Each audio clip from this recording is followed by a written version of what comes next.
Ghostpaw.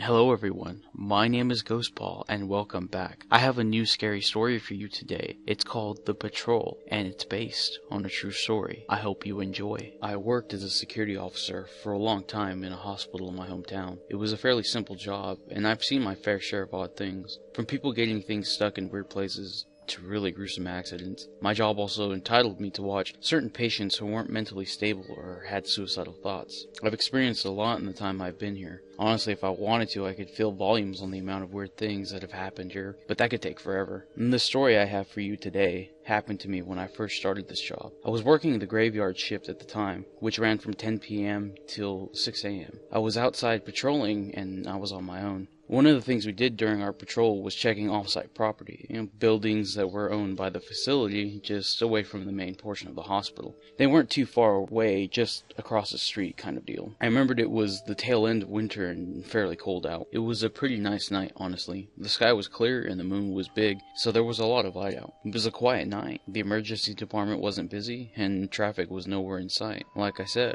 a pretty nice night. It was around 3 a.m. or so when I was doing my patrol and I was checking to make sure the doors were locked at the medical offices across the street. The building is 2 stories high and has these tall windows that peer out to the street. I always felt like someone was watching me, and I swear I've seen the curtains move. People say it's probably the air conditioning left on causing them to shift, and for a while I believed them. However, it would have made more sense if more than one set of blinds had ever moved at a time. You'd think that if it was the AC, more blinds would have been affected. Anyway, I finished up my door checks, and as I made my way across to the next building, I heard singing coming from the empty lot adjacent to the complexes. I stopped for a moment and listened. It sounded like a woman singing softly. I couldn't make out the words, but it sounded sad. Her rhythmic melody was melancholic, and it had made me a little depressed. I used my flashlight and I scanned the area, but as soon as I did, the singing stopped. I scanned the area a couple more times, but with no luck, and I decided I should probably continue my patrol. I checked the building and made my way back to the main facility. I had to cross this slough by using the street bridge to get back to the main facility. When I made my way over the bridge, I started to hear this strange static coming from my work radio. What came next stopped me dead in my tracks. It was the same singing I had heard before. I thought maybe someone was playing a trick on me, another one of the guards or maybe the engineers, but that couldn't be. Someone would have said something about it. I mean, why risk getting in trouble for messing around on the radio, right? After a quick moment, I attempted to call our officer in charge, and I say attempted because as I pressed the button to transmit, I heard this popping sound, and then my radio died. At that moment, I decided it was time to get to the hospital. And no sooner did I begin walking again than I felt someone tug at my arm.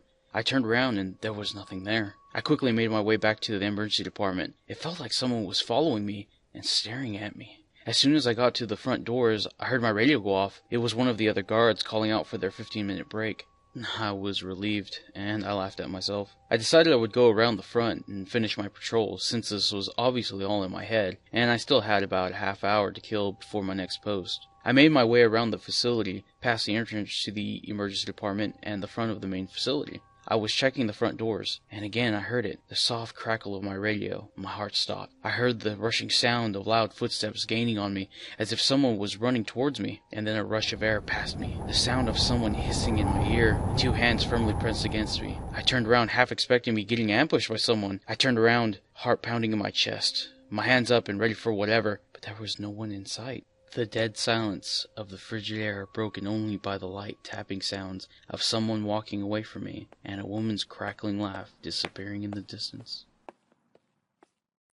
Hi everyone, Ghostpaw here, and I just want to let you know that this story actually did take place. It happened to me a few years ago, and I'm still kind of shooken up about it. Anyway, thank you all so very much for watching. I hope you enjoyed the video. If you do, please leave a like, share with your friends, and leave a comment in the section below, and subscribe so you can catch my future content. And remember, Ghostpaw is always hunting.